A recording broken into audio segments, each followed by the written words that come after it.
Eh, ¿Cuál es la primera reflexión después de lo que pasó el domingo pasado, digamos, con las elecciones? Mira, primera reflexión es que me parece que el pueblo de la provincia de Buenos Aires ha dado un veredicto, un mensaje muy contundente a través de las urnas, que yo creo que fueron dos plebiscitos. Un plebiscito sobre el gobierno nacional, en donde claramente el pueblo se expresó en contra del contenido de sus políticas, del ajuste, de la motosierra, del abandono de la obra pública, de la deserción del gobierno nacional de sus obligaciones constitucionales, la salud, la seguridad, la educación, la asistencia a las provincias, etcétera, pero también sobre sus formas, esta forma de agresión, de tratar al rival como enemigo, de agarrársela con los sectores más vulnerables de la sociedad, las personas con discapacidad, las personas más pobres, de menores ingresos. Me parece que por un lado fue un mensaje muy contundente del pueblo de la provincia diciendo no me gusta ni el contenido de esas políticas ni la forma en que se ejecutan esas políticas y se hace política. Por el otro lado, un plebiscito sobre el gobernador, sobre el gobierno de la provincia de Buenos Aires y sobre los gobiernos municipales, que también ha tenido un contenido, un resultado muy claro, que es, bueno, este es el camino, que todo el mundo sabe que en la provincia de Buenos Aires hay muchas necesidades, que los recursos no alcanzan, etcétera, pero creo que los bonaerenses lo que han visto todo este tiempo es que ante los ataques y la deserción del gobierno nacional había un gobierno provincial que en la medida de sus posibilidades se iba haciendo cargo de las cosas que abandonaba el gobierno nacional, que mantuvo la obra pública, que siguió pagando salarios y estableciendo paritarias con los sectores sindicales, que puso medidas de fomento a la producción a través del Banco Provincia y de los ministerios con competencias en materia productiva, que ayudó a la gente a llegar a fin de mes a través de la cuenta DNI, etcétera, y lo mismo los municipios, que estuvieron y te digo, creo que de todas las fuerzas, ¿no? Porque los intendentes se tienen que hacer cargo de la situación en sus territorios, en sus distritos, fundamentalmente los nuestros, que son los que han podido ganar mayoritariamente sus municipios, inclusive en varios municipios, en casi, bueno, 16 municipios que nosotros no gobernábamos, ganó nuestra fuerza política en la votación para legisladores y también para consejos deliberantes. Así que me parece que ese es cómo hay que analizar esta elección, como un doble plebiscito, con un resultado eh, muy contrario a lo que esperaba el gobierno nacional y muy positivo respecto de la validación del camino de gobierno que se vienen haciendo en la provincia y en sus municipios. También ganó el desdoblamiento. Y me parece que la estrategia electoral resultó exitosa. Se habló mucho sobre esa estrategia y yo quiero decir que cuando se la analizaba políticamente todos los argumentos eran válidos, los que estaban a favor del desdoblamiento y los que estaban a favor de la concurrencia, o sea, todos argumentos positivos e inteligentes, obviamente, eh, pero que me parece que lo que terminó de definir cómo era la elección era la cuestión operativa. La cuestión operativa porque, como siempre dijimos, era imposible llevar adelante una elección de carácter concurrente en la provincia de Buenos Aires con dos instrumentos de votación, con dos boletas distintas, dos tipos de boletas distintas, dos urnas distintas, dos espacios físicos para la votación distinta, porque la elección con boleta única requiere que las autoridades de mesa estén viendo detrás de un biombo al votante, pero la votación con la boleta tradicional, las autoridades de mesa no tienen que ver al votante que tiene que estar en... O sea que era imposible de organizar esa elección y quiero cometer una infidencia. Cuando sale el decreto del gobernador haciendo el desdoblamiento, muchos de los actores que están involucrados, en la organización de la elección, de espacios que son distintos al gobierno de la provincia de Buenos Aires, me llamaron muy aliviados para confesarme que si iban a concurrentes no sabían ni cómo empezar a organizar una elección. Pero más allá de la cuestión operacional, creo que en lo político salió bien, porque no solo que la elección salió impecable, una elección que nunca se había hecho en la provincia de Buenos Aires, que muchos decían no se va a poder hacer, porque la provincia de Buenos Aires no tiene la experiencia para hacer una elección sola, que el comando electoral, si lo hace la policía de la provincia de Buenos Aires, iba a funcionar mal, que la Junta Electoral no tiene experiencia. La verdad que salió impecable. Me animo a decir, desde la vuelta a la democracia, una de las elecciones mejor organizadas, sin ningún tipo de denuncia de fraude, sin ningún tipo de incidente, sin ningún tipo de problema, sin ningún tipo de sospecha. Todo sucedió en tiempo y forma. O sea que me parece muy positivo y obviamente el resultado fue demoledor. Y tiene que ser la base para que siga siendo así, digamos, para que la provincia discuta sus temas separados de la nación, Y como bueno, por sucedió lo ahora. pronto se rompió un mito. el mito de que la provincia de Buenos Aires no podía organizar sus elecciones, que para mí era un mito realmente muy difícil de sostener. ¿Cómo la provincia de Buenos Aires, siendo la principal provincia de la Argentina, no iba a poder organizar una elección? Si todas las provincias de la Argentina pueden organizar una elección, ¿por qué la provincia de Buenos Aires no iba a poder? Y bueno, algunos dirían, no, bueno, porque es más grande, porque es más territorio. Sí, bueno, pero también tenemos más capacidades en la provincia de Buenos Aires. Yo creo que ahí había, por parte de algunos críticos respecto de la posibilidad de hacer la elección en la Argentina, una visión bastante porteñocéntrica, que piensan que la provincia de Buenos Aires no está en condiciones, que no existen las capacidades, que no sabemos. Bueno, quedó demostrado que los bonaerenses sabemos hacer una elección, sabemos hacerla muy bien, sabemos hacerla de manera organizada, transparente, austera, porque te digo números. Y volviendo a la discusión sobre las boletas. Cuando se aprueba la boleta única papel, había dos argumentos a favor, supuestamente los dos principales argumentos a favor de la boleta única papel. No se puede hacer fraude con esa boleta, decían, y sí se puede hacer fraude con, supuestamente, ¿no? Porque nunca había pasado en la historia de las elecciones de Argentina que haya un fraude, pero supuestamente es más segura la boleta única papel, evita cualquier tipo de suspicacia, y además es mucho más barato votar con la boleta única papel. Primero, quedó claro que las elecciones fueron impecables y no hubo ningún tipo de fraude, ningún tipo de suspicacia respecto de la expresión del pueblo a través del voto. Segundo, mentira. El gobierno nacional ya anunció que las elecciones nacionales para todo el país van a salir 400.000 millones de pesos. La provincia de Buenos Aires es el 40% de ese territorio y de esa población. Si uno lo prorratea, son 160.000 millones de pesos que va a gastar el gobierno nacional en hacer la elección en la provincia de Buenos Aires. A nosotros nos salió 85.000, bajo todo concepto, sumados todos los conceptos. O sea que nos salió la mitad de lo que va a salir la boleta única papel. O sea que eran mentiras los dos argumentos. Que evitaba un supuesto fraude, porque no lo hubo, y que era más barata, porque sale el doble. Esto es una especie de reivindicación para ustedes, el sector del MDF, porque en la discusión de la táctica electoral estrategia los han tildado de falta de experiencia o de ser amateurs. ¿Cómo leen eso ahora? Y es verdad, falta de experiencia.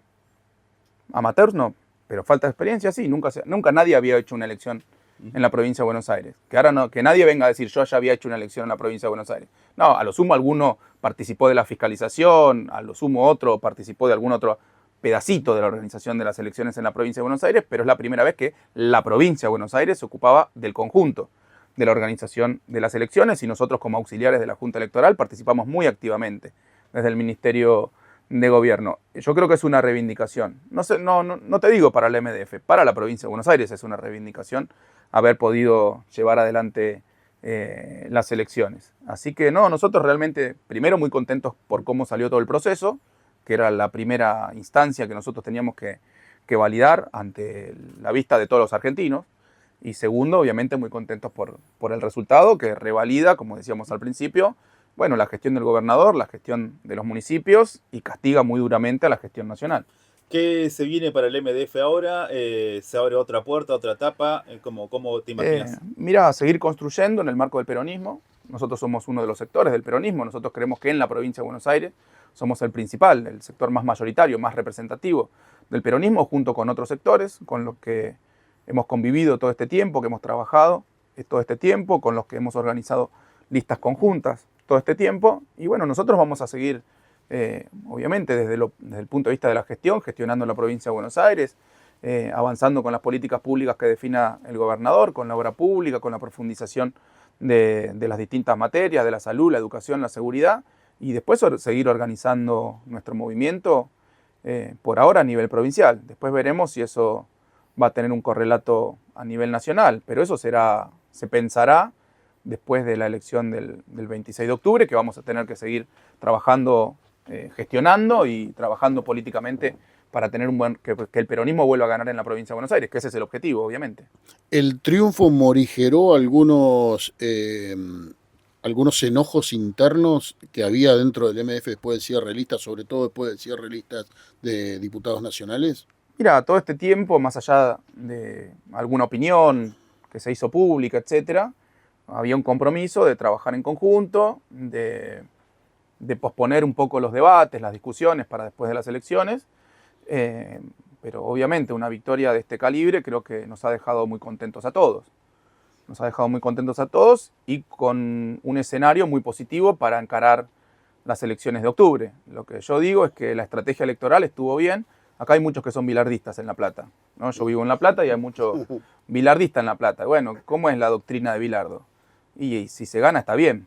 Entonces estuvo bien. Si ganamos, y aparte ganamos por 13 puntos, no ganamos por un penal en el último minuto. No, yo me acuerdo que, y me lo tomé como un problema cuando lo dije y me di cuenta porque realmente estaba bastante dormido, porque me había acostado muy tarde repasando un poco todo el proceso el sábado de la noche anterior a la elección y me había levantado muy temprano y fui a votar acá a la escuela, la misma que votó Axel, ¿no? Ahí en 4:51, y cuando llegué a las 8 de la mañana ya estaban los medios esperándolo a Axel, ¿no? Pero me vieron a mí, me vinieron al humo. Y me acuerdo que me pregunta, creo que fue el cronista de TN, y me preguntó algo así como, bueno, ¿qué te gustaría de cómo termine la noche? Y yo le dije algo más menotista.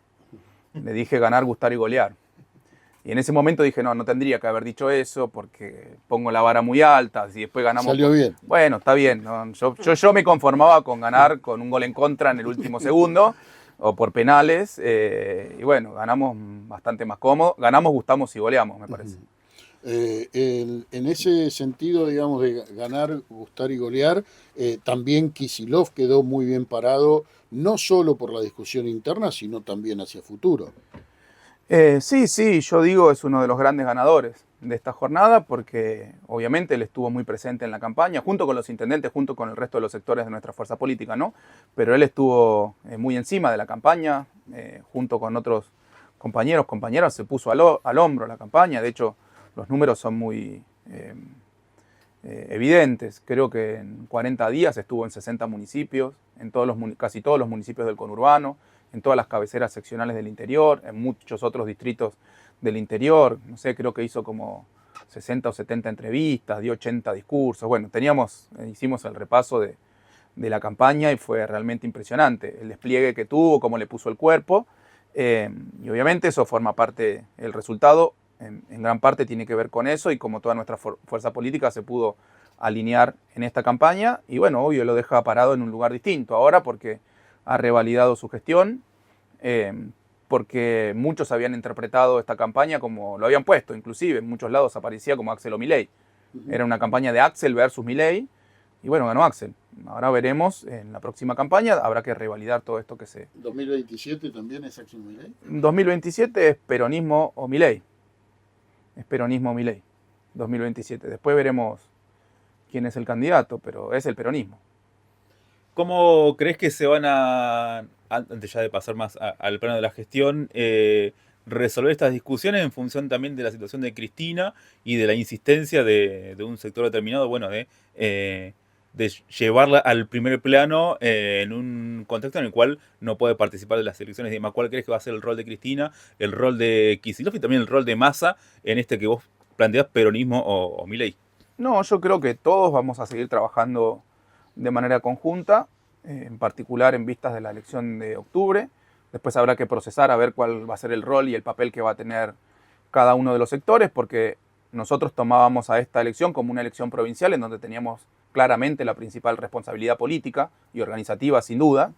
La próxima elección es una elección de carácter nacional, en donde inclusive la confección de listas fue distinto, el proceso de confección de listas fue muy distinto al de la provincial. En el proceso de confección de las listas provinciales hubo una mesa en donde estaban representados los sectores y en donde fuimos discutiendo, fuimos debatiendo. Había mesas por secciones inclusive, en donde cada representante de los distintos sectores definían las candidaturas de los concejales, qué sector iba a encabezar en cada uno de los distritos. Esta fue, para la elección nacional, fue una confección de listas en donde a nosotros nos pidieron determinada cantidad de nombres y nosotros propusimos esos nombres. O sea que fue un proceso distinto. Eso no quita que nosotros vamos a estar participando, vamos a estar coordinando con el resto de los sectores.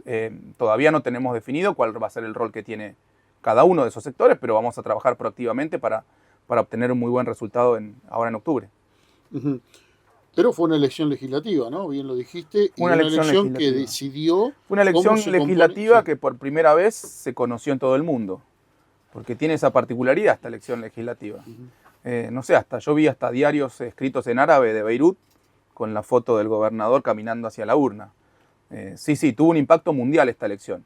Y mal que me pese, debo decir que gran parte de ese impacto mundial tiene que ver con que Milei hoy es un personaje mundial, de la política mundial.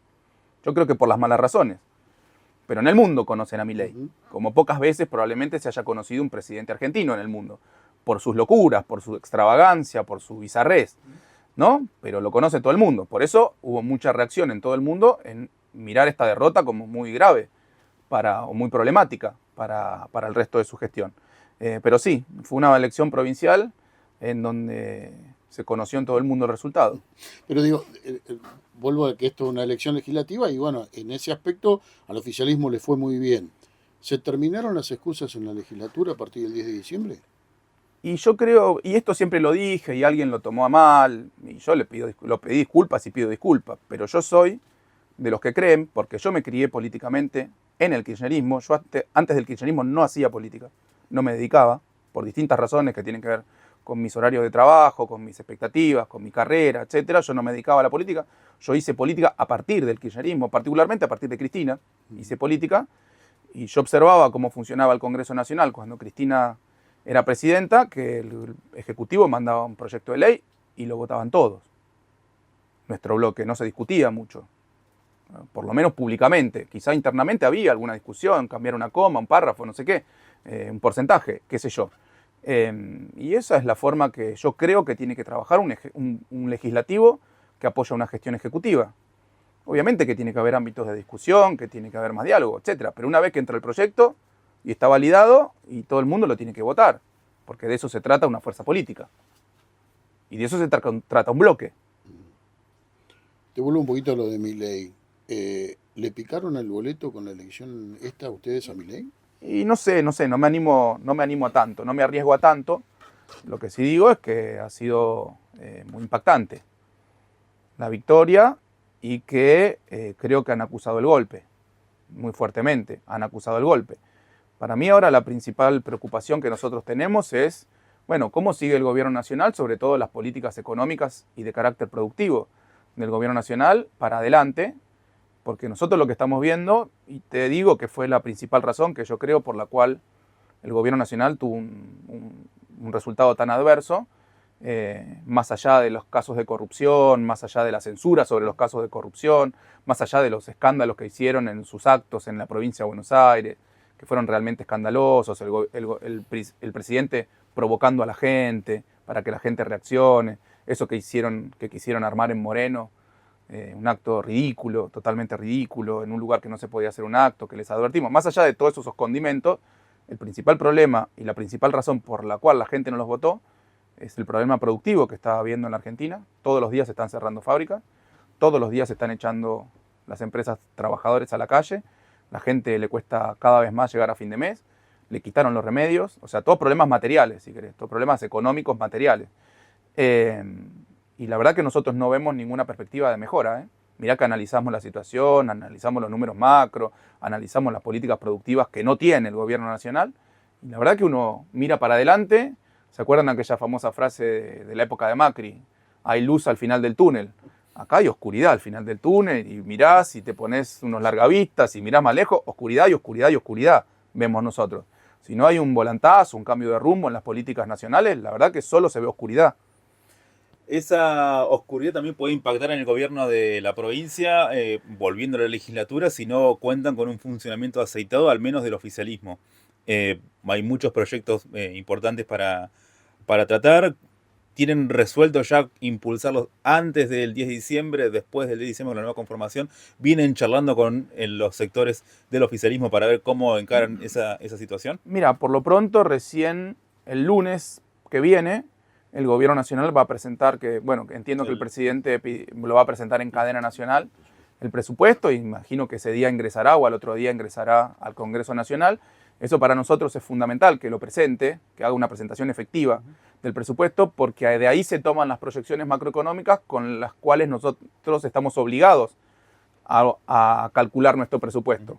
Ya ese trabajo interno se hizo del Ministerio de Economía con todas las áreas, de cuánto nosotros necesitábamos de presupuesto interno, etcétera, pero después hay que a eso aplicarle las perspectivas de cuánto va a ser la inflación, el crecimiento de la economía, para terminar de cerrar los números. O sea que una vez que esté presentado el presupuesto nacional, vamos a poder terminar de confeccionar el presupuesto provincial y presentarlo en la legislatura, por lo que hablé con el ministro de Economía, Pablo López. Eso lo vamos a estar haciendo el mes que viene.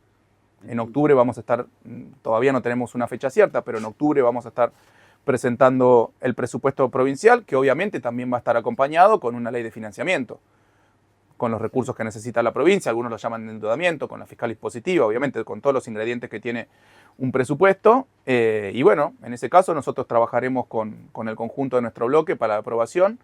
No sé si eso se va a hacer con la nueva conformación o con la conformación actual, se verá. Pero, ¿qué consideras que es mejor? ¿Ahora o después? Y mira, la conformación, cuando lo analizás por fuerza política, la futura conformación nos es más favorable que la actual. Por poco, pero nos es más favorable. ¿Y las cosas? En el Senado tenemos quórum y mayoría propia. Claro. O sea que no debería haber problema en el Senado. En diputados nos faltan algunos para tener mayoría. Y bueno, habrá que hacer los acuerdos políticos que corresponden, habrá que hacer las revisiones del presupuesto que corresponden. Pero bueno, trabajaremos en ese sentido. Y las leyes que están ahora, que necesita, sobre todo el ministro López, como por ejemplo el endeudamiento de ahora. Y bueno, nosotros lo planteamos varias veces, de que las necesitábamos, sobre todo... El triunfo les tiene que servir también desde ahí. Y debería. Nosotros lo planteamos varias veces, la necesidad del tratamiento de esas leyes. Lamentablemente no se ha podido todavía, pero te digo, a esta altura ya no sé si tiene mucho sentido tratar esas leyes o esperar a tratar el nuevo presupuesto. Lo cierto es que este año para nosotros es un año muy complejo en términos financieros, porque nos recortaron esos famosos 12 billones de pesos de presupuesto, que una parte importante, casi 7 billones, era la obra pública, la evaluación de la obra pública abandonada por el gobierno nacional, y el resto eran recursos frescos, digamos, de la provincia de Buenos Aires. Nos cortaron esos recursos. Vino cayendo la recaudación propia de la provincia por la crisis económica. Vino cayendo la coparticipación que recibe la provincia por la crisis económica. Y los gastos nos tuvimos que hacer cargo de muchas más cosas porque ahora el gobierno nacional desertó. Y además estamos pagando, desde el año pasado, cada 6 meses, 380 millones de dólares de la deuda reestructurada en dólares que nos había dejado Vidal. Que nosotros la reestructuramos, extendimos los plazos de pago, achicamos la tasa de interés, redujimos los montos de capital, pero hay que pagarla. Y bueno, la pagamos, hicimos el cuarto pago.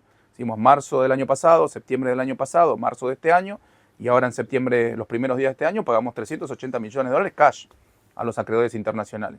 O sea que la provincia tiene muchas necesidades de recursos. En ese marco nosotros mantuvimos la obra pública de la provincia. En ese marco nosotros hemos pagado salarios respetando las paritarias que se llevaron adelante con los gremios de trabajadores del Estado.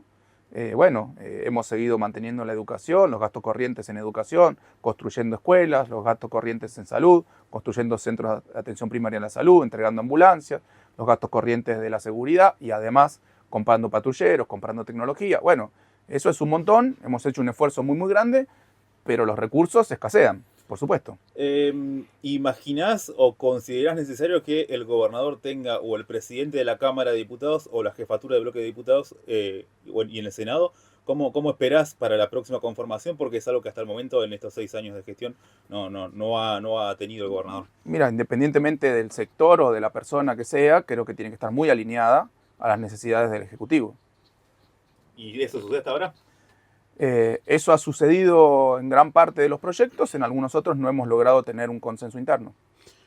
¿Cambia la perspectiva o no con la designación de Catalán como ministro del Interior? ¿Se han comunicado con ustedes? ¿Ya han hablado? Mira, yo tenía un vínculo con Catalán porque él era nuestra contraparte natural, digamos, de las provincias, porque el cargo de él, si mal no recuerdo, se llamaba Vicejefatura de Gabinete del Interior, creo que se llamaba así. Y formaba parte del equipo de Guillermo Francos. Yo me reuní varias veces con ellos, les pedí reuniones, tenía un diálogo por WhatsApp, digamos, y a veces de manera telefónica, porque yo me comunicaba con ellos ante distintas necesidades puntuales que tenía la provincia y para llevar adelante los reclamos de la provincia. La obra pública parada, los recursos que se le recortaban a la provincia.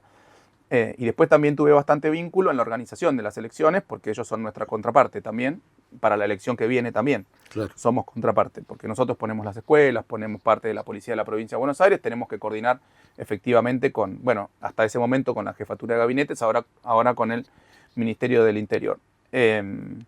Guillermo Francos nos felicitó, a mí personalmente, el domingo a la noche, Lisandro también. Al otro día entiendo que Guillermo Francos le escribió al gobernador.